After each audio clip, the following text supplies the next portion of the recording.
ये भारत का खजाना है, भारत की संपत्ति है।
मुझे ऐसा महसूस हो रहा था, मैं थोड़ा परेशान था कि ऐसी सुंदरता नष्ट होने जा रही है।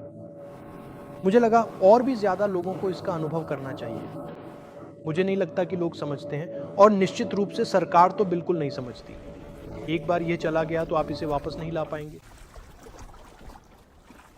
कुछ आदिवासी लोग मुझसे मिलने आए और उन्होंने कहा, सुनिए, हम चाहते हैं कि आप अंडमान निकोबार द्वीप समूह जाएं और हम चाहते हैं कि आप देखें कि वहां क्या हो रहा है।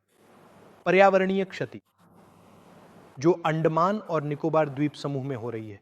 मुझे हमेशा से यह महसूस हुआ है कि जब कोई मुझसे कहता है आप जानिए, आकर देखिए कि क्या हो रहा है, तो मुझे अपनी आंखों से जाकर देखना अच्छा लगता है। तो इस यात्रा में से हम अंडमान और निकोबार गए। हमने अंडमान में एक दिन बिताया। अंडमान में हमने स्कूटर की सवारी की और वहां के स्थानीय लोगों व पर्यटकों से बातचीत की। हम अंडमान में पारिस्थितिक रूप से संतुलित पर्यटन सुविधाओं के विकास का पूरी तरह समर्थन करते हैं। अंडमान द्वीप समूह।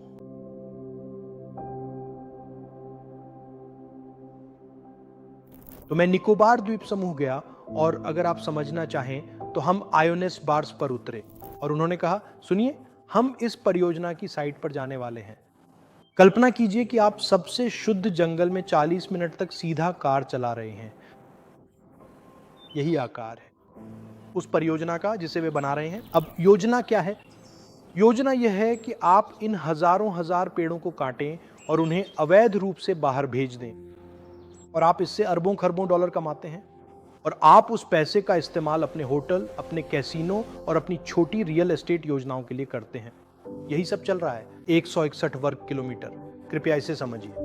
यह नई दिल्ली से 4 गुना बड़ा है, ठीक है। और वे इस परियोजना को देश के सबसे शुद्ध पारिस्थितिकीय वातावरण में बना रहे हैं, और वे उन लोगों से जमीन छीन रहे हैं जिन्हें वहां बसाया गया था, और वे आदिवासियों से भी जमीन छीन रहे हैं। अब आईएनएस बाज, जो नौसेना का बेस है, जिसे कांग्रेस पार्टी ने 5 सालों तक बनाया है, वह विस्तार की मांग कर रहा है। अगर आप तर्क देना चाहते हैं, अगर आप सैन्य तर्क देना चाहते हैं, तो बिल्कुल आईएनएस बाज का विस्तार कीजिए। इसे जितना बड़ा बनाना है बना लीजिए, ठीक है। और वैसे आईएनएस बाज में वर्षावन काटने की कोई जरूरत नहीं है, मैंने खुद देखा है, क्योंकि आईएनएस बाज के आसपास बहुत सारी जमीन है जहां आप विस्तार कर सकते हैं। आईएनएस बाज भी तट पर स्थित है।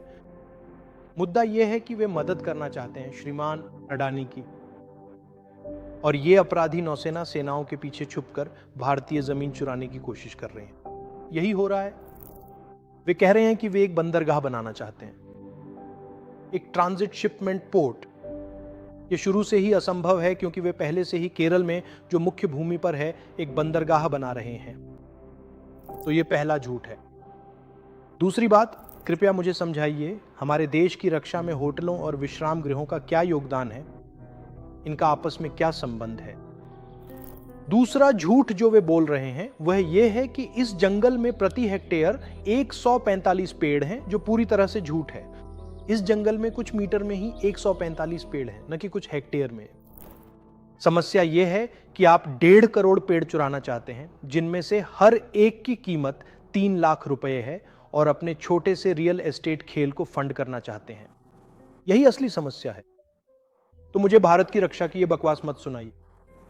हर एक बीजेपी व्यक्ति जो ये फैला रहा है वह श्रीमान अडानी और उनके हितों और प्रधानमंत्री के साथ उनके संबंधों की रक्षा करने की कोशिश कर रहा है। मैं इसे दोहराता हूं। क्या आप सबसे बेहतरीन रक्षा सुविधा बनाना चाहते हैं? आईएनएस बारस पिछले 5 सालों से विस्तार की मांग कर रहा है। उन्हें विस्तार का पूरा अधिकार दीजिए। उन्हें जितना चाहें उतना विस्तार करने की अनुमति दीजिए। वहां किसी भी वर्षावन को नष्ट करने की कोई जरूरत नहीं है। आप उन्हें सबसे बेहतरीन उपकरण दे सकते हैं। आप उनके बेस को बढ़ा सकते हैं। जितना भी आप चाहें हम आपको 100% समर्थन देंगे। हम श्रीमान अडानी को निकोबार द्वीप में बैठा हुआ नहीं देखना चाहते। तो वहां 2 समुदाय रहते हैं। पहला आदिवासी जो इस भूमि के मूल मालिक हैं और जिन्होंने यहां जीवन बिताया है, और दूसरा बसे हुए लोग। ये भारतीय रक्षा बलों के पूर्व सैनिक हैं जिन्हें भारतीय सरकार ने वहां भारतीय उपस्थिति दर्ज कराने, अपने लोगों की उपस्थिति दर्ज कराने के लिए भेजा था। अब उनकी जमीन बिना किसी उचित मुआवजे के बस छीन ली जा रही है। पिता ककारते, पिता आर्मी में थे। बस्ती, ठीक है।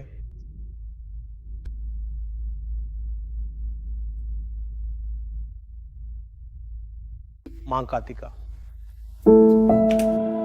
आदिवासियों के साथ एक चाल चली गई थी। वे गए और उनसे एनओसी पर हस्ताक्षर करवा लिए। इन लोगों को पता ही नहीं था कि वे किस चीज पर हस्ताक्षर कर रहे हैं, और उनसे जबरदस्ती उनकी अपनी जमीन छीन ली गई, बिना उनसे पूछे, बिना वन अधिकार अधिनियम की प्रक्रियाओं में गए। हमें बताया गया था कि एफआरए का इस्तेमाल नहीं किया गया, उसका दुरुपयोग किया गया, लोगों से सवाल नहीं पूछे गए। क्या आप हमें बता सकते हैं कि आपको कैसे लगता है कि एफआरए का इस्तेमाल नहीं हुआ? एफआरए बहुत स्पष्ट रूप से इस तरह से तैयार किया गया है और एक प्रारूप दिया गया है कि ग्राम सभा की बैठक और प्रक्रिया कैसे होनी चाहिए। दूसरी बात, जो बैठकें आयोजित की गईं वे लक्ष्मी नगर, शास्त्री नगर और अन्य बसाहट समुदाय के गांवों की ग्राम सभाओं के तहत आयोजित की गईं, जहां कोई भी आदिवासी समुदाय नहीं है जिनके पास उन जंगलों पर अधिकार हो। तो ये दावा करने या उस दावे को करने की कोशिश करने की पहली और सबसे बड़ी खामी है। नफरे बैठक जंगल की जमीन के डायवर्जन के लिए उन लोगों के बीच कराई गई जिनका वास्तव में उन जंगलों पर कोई अधिकार नहीं है। उन जंगलों के असली मालिक आदिवासी समुदाय हैं। ये ऐसा है जैसे दिल्ली में एफआरए करना। बिल्कुल सही, बिल्कुल सही। चलो इसे छत्तीसगढ़ या झारखंड में ना करें, दिल्ली में ही कर लेते हैं। और आप और मैं ऐसे लोग हैं जो आदिवासी नहीं हैं, जो किसी और की ओर से जवाब दे रहे हैं। इसका कोई मतलब ही नहीं बनता। सही है। तो दूसरी समस्या ये है कि केवल एक व्यक्ति को आदिवासी समिति के सदस्य के रूप में, पूरे आदिवासी समुदाय के प्रतिनिधि के रूप में रखना भी सही नहीं है। वहाँ निर्धारित मानदंड हैं और उन जमीनों पर उपस्थित लोगों की संख्या भी तय है, और कोई एक व्यक्ति किसी और की जमीन के डायवर्जन पर हस्ताक्षर नहीं कर सकता। तो ये बहुत स्पष्ट रूप से नियमों और एफआरए के तहत बनाए गए कानूनों का उल्लंघन है। 2018 में नीति आयोग के तत्वावधान में एक उपसमिति बनाई गई थी। मैं भी उसका हिस्सा था और हमारा उद्देश्य था कि हम जमीन से रिपोर्ट तैयार करें और दर्ज करें कि आदिवासी समुदायों ने इस पूरे प्रस्ताव पर किस तरह प्रतिक्रिया दी। और यह बहुत स्पष्ट था कि बसने वाले समुदायों में विकास की बहुत तीव्र इच्छा थी और आज भी है। उन्हें वहां की समुदाय की विकास संबंधी जरूरतों से वंचित रखा गया है और उनके प्रति उदासीनता बढ़ती गई है। जबकि निकोबारी लोग बहुत स्पष्ट थे कि वे अपने गांवों में अपनी ज़मीन पर पर्यटन नहीं चाहते थे। वे चाहते थे कि उन्हें अकेला छोड़ दिया जाए ताकि वे अपनी ज़िंदगी अपने तरीके से जी सकें। और सबसे महत्वपूर्ण थे वास्तव में चैंपियन, जिनका हमने साक्षात्कार लिया और कैमरे पर रिकॉर्ड किया। संस्कृति।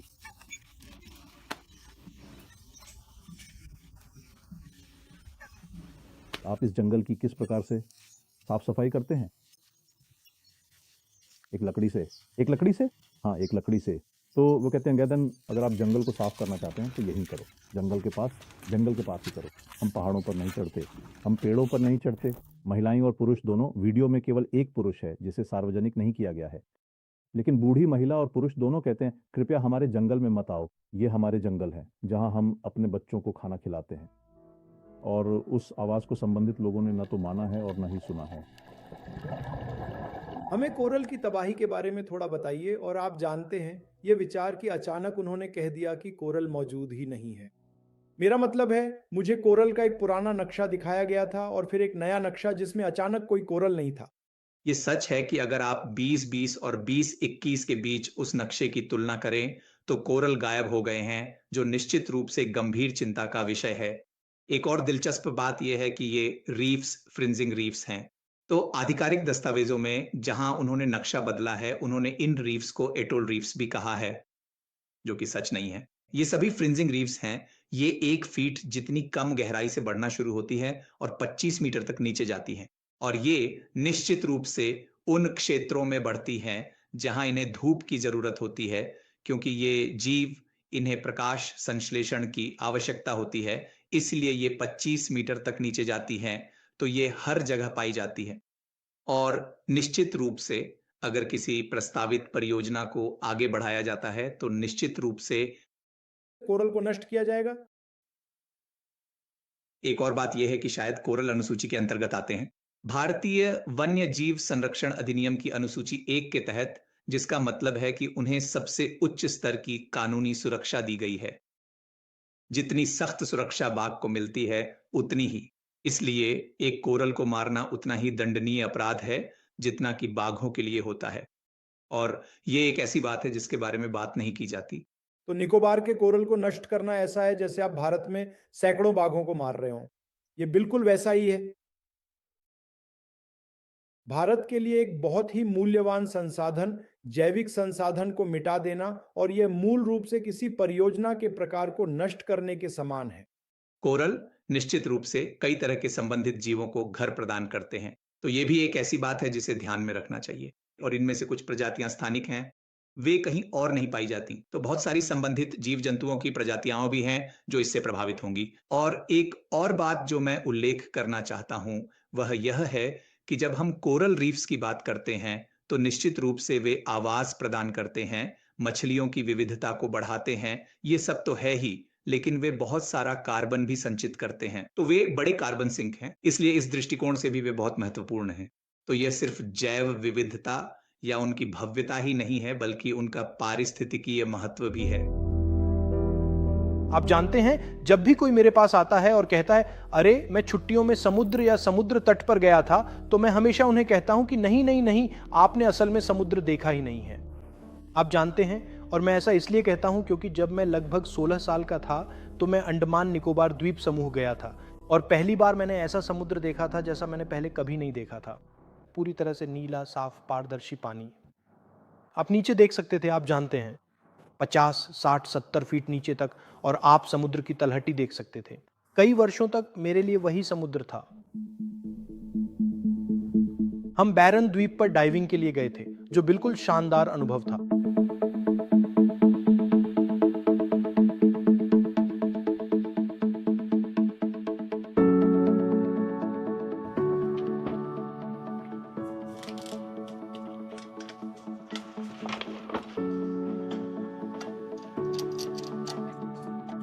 मैं कहूंगा कि यह थोड़ा उन्नत स्तर का था। डाइविंग का समय चुनौतीपूर्ण था, और मुझे पता चला कि आप एक उन्नत डाइवर हैं और फोटो भी खींचते थे। मैं एक डाइव मास्टर हूं। ओह, मैं कॉलेज में डाइव मास्टर बना था।